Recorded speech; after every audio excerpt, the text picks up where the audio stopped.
मैं चाहता हूँ दाऊद साहब से बात करें इस बारे या हदीस के हवाले से दाऊद साहब। मैं जैसा कि खान साहब ने पहले थोड़ी देर पहले जिक्र किया था, आ हज़ूर सल्लल्लाहु अलैहि वसल्लम का बाज़ औक़ात जो दुआ में इज़्तिराबी कैफ़ियत है उसका को थोड़ा सा इज़हार करना चाहता हूँ कि जैसे मसलन बदर की जंग का वाक़या जब पेश आया है, तो आ हज़ूर सल्लल्लाहु अलैहि वसल्लम को वादा था फ़तह का, और यकीन भी था खुदा ताला के वादों पर कि ये वादा पूरा होगा खुदा ताला की तरफ से और हम फतह याब होंगे।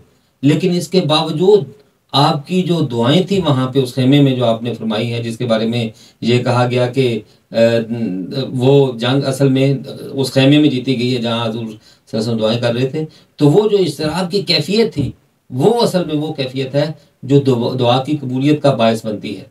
तो जब आ हज़ूर वसल्लम जिस तरह रो रो के खुदा ताला के हुजूर ये अर्ज कर रहे थे कि इन हलकता हाजिर इसाबत फलन तो बदा फिल अर्द अबदा, कि अगर ये मुट्ठी भर लोग ये मर गए, ये फौत हो गए, ये शहीद हो गए, तो फिर उसके बाद तौहीद का क़याम तो नामुमकिन हो जाएगा दुनिया पे।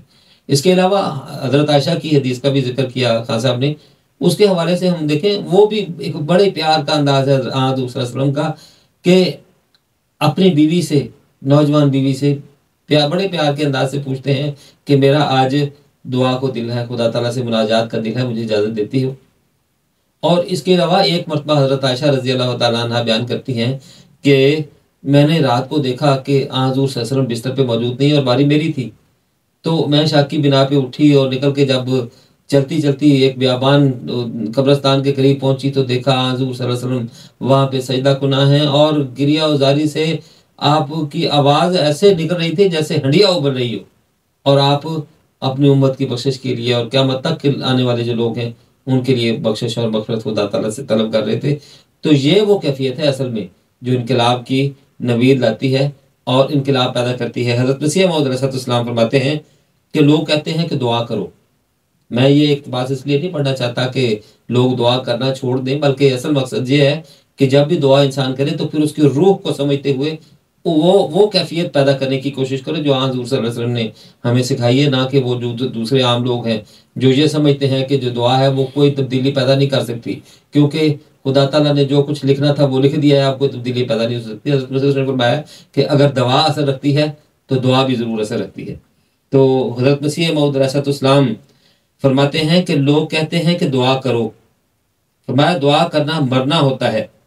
इस पंजाबी मिसरे के यही माने हैं कि जिस पर निहायत दर्जे का इज़्तिराब होता है वो दुआ करता है। वो पंजाबी मिसरा है कि मंगन गए सो मर रहे, मरे सो मंगन जा। इसके बारे में हज़रत मसीह मौऊद फरमाते हैं कि इस पंजाबी मिसरे के यही माने हैं कि जिस पर निहायत दर्जे का इज़्तिराब होता है वो दुआ करता है।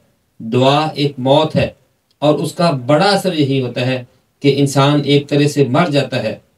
मसलन एक इंसान एक कतरा पानी का पीकर अगर दावा करे कि मेरी प्यास बुझ गई है, या ये कि उसे बड़ी प्यास थी, तो वो झूठा है।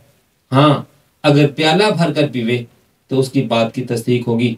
पूरी सोजिश और गुदाजिश के साथ जब दुआ की जाती है, हत्ता कि रूह गुदाज होकर आस्ताना इलाही पर गिर जाती है, और इसी का नाम दुआ है। और इलाही सुन्नत यही है कि जब ऐसी दुआ होती है तो खुदाबंद ताला या तो उसे कबूल करता है या उसे जवाब देता है। जी बिल्कुल ठीक है दाऊद साहब।